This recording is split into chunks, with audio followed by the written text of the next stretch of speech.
Can a father become the biggest source of fear for his own daughter? Can the thin line between love and control take away a life? Radhika was a girl whose entire world was tennis.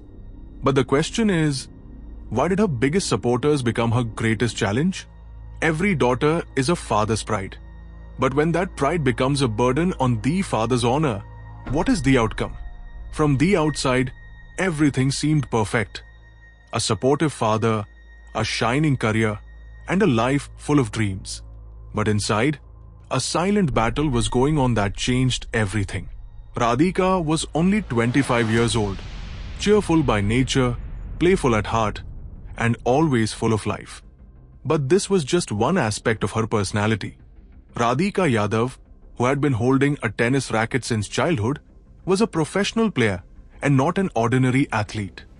She was among the top 5 female tennis players in Haryana. Talented and disciplined, by November 2024 she had reached the 113th position in the ITF women's doubles ranking. Having played 57 tournaments with 18 gold medals, she dreamed of becoming India's next Sania Mirza. Her dedication made anyone believe that this dream could come true.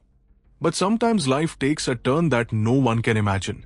Radhika's flight was meant to touch the sky. But something happened that ended both her dreams and her life. The question arises, what crime had she committed to deserve such a painful fate?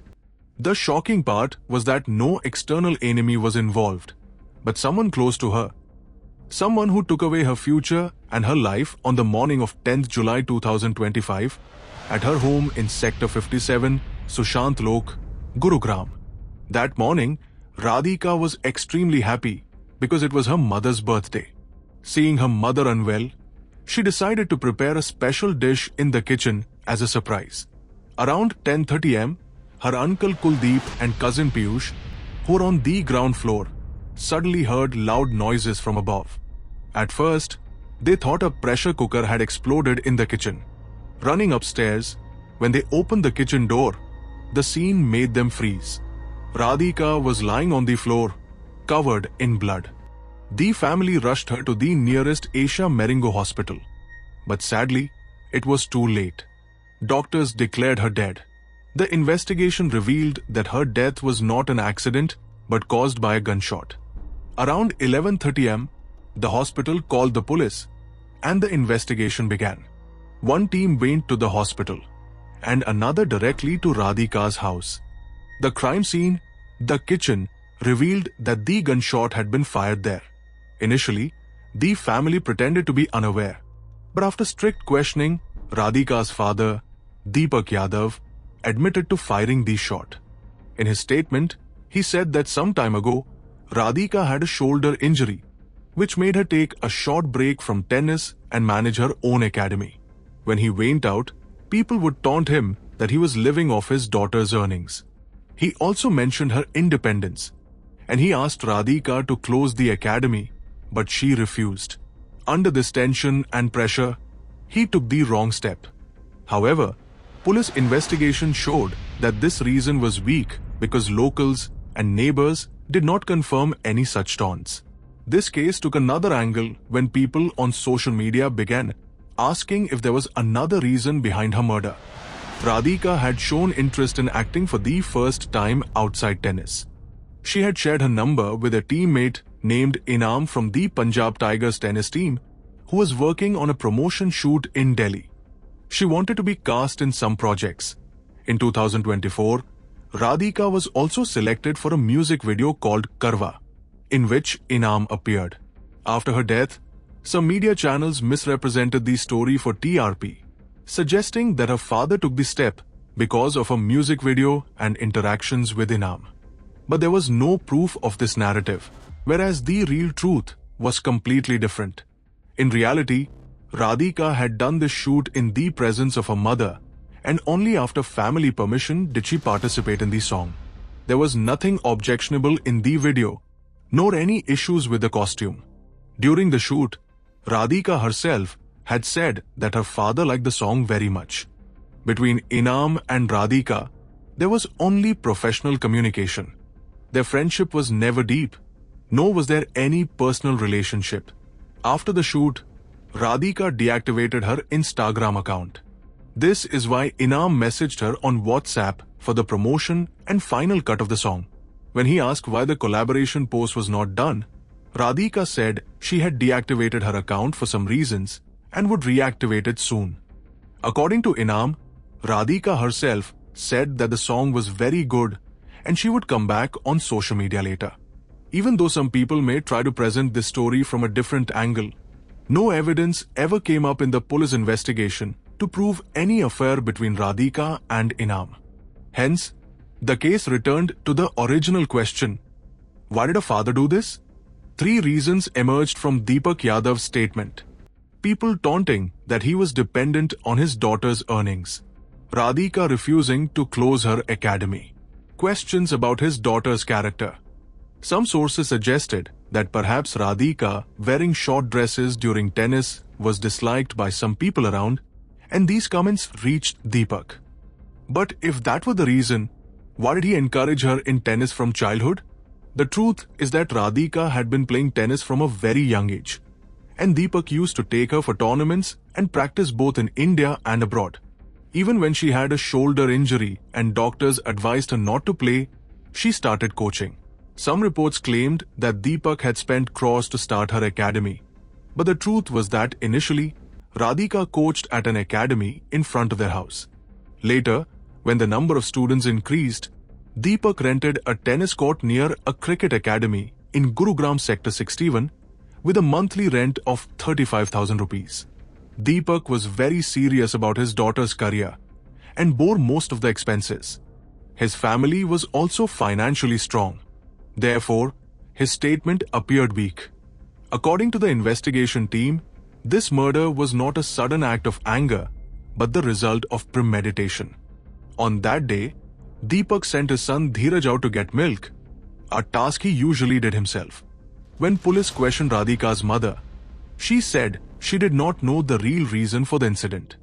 But it is hard to believe that such a huge incident could happen, and the mother had no clue at all. The postmortem report revealed a crucial fact. Radhika was shot from the front, whereas the initial claim was that the shot came from behind. At first glance, this may not seem significant, but in reality, it matters a lot because the method of the crime indicates the mental state and emotional condition of the perpetrator at that moment. A shot from behind often shows premeditation and that the criminal wants to avoid confrontation. But a front shot usually indicates the act happened in anger or sudden impulse. Here, the perpetrator faces the victim, showing that anger and emotions were dominant. In this case, the shot from the front indicates it was the result of anger and stress. This is why not 1 but 4 shots were fired. In criminology terms, this is called overkill, where the act is not just a crime but also reflects deep anger and a need for control. 2 weeks before the incident, the household atmosphere began to change. Radhika mostly went to the academy with her mother and kept some distance from her father. Media tried to link this to social media, but police clarified there was no direct connection. Radhika's closest friend, Himanshika, also shed light on the home environment. According to her, Radhika often felt the atmosphere at home was very strict, and at times, she was not allowed enough freedom in her personal life. Himanshika also said that the words of people around them and the pressure of society affected the father. Things like Radhika doing makeup, wearing short clothes because of her sport, her income, and discussions about her career. All of these made the atmosphere at home more tense. During this time, Radhika even messaged her former coach Ajay Yadav, who was abroad at that time, saying that she wanted to stay away from home for a while. She wanted to study overseas and experience an independent life. According to the coach, Radhika's father was even more serious about her game than she was. He wanted his daughter to focus only on tennis. But Radhika perhaps wanted to explore a world beyond the sport. This became the biggest clash of thoughts between the father and the daughter. Often, we find people around us who, on the surface, appear to be advisors or well-wishers, but deep inside they live with comparisons and jealousy. Such mindsets sometimes create cracks in relationships. Daughters are usually deeply connected to their fathers, but sometimes circumstances and external pressure complicate that bond. Radhika's story was not only about selective freedom. It was a story of control and conditional parenting.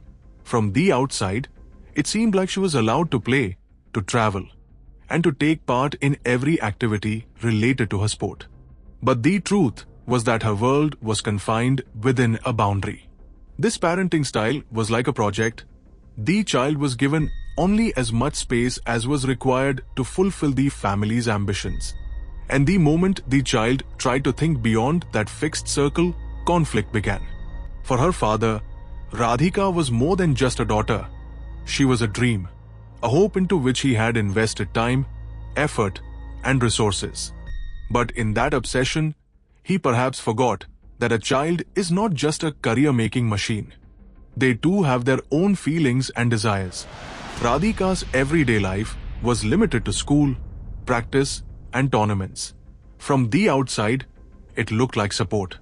But on the inside, it was constant surveillance and pressure.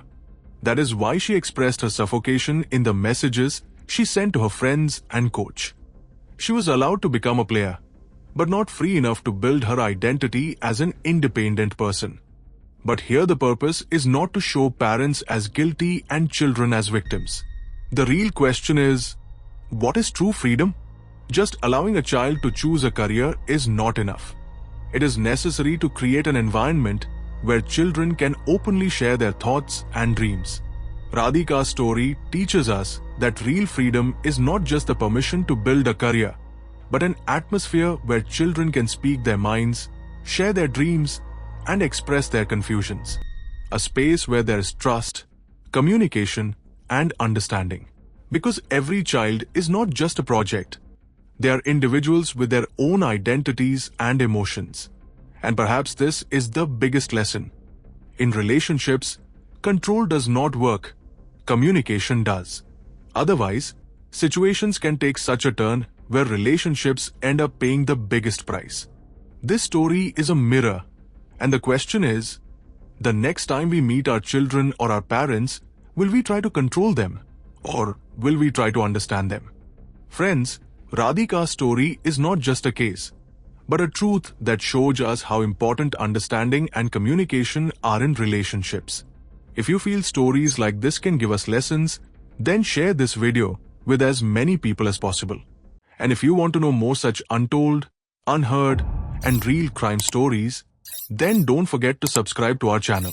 Your one click gives us the courage to bring more deep stories ahead.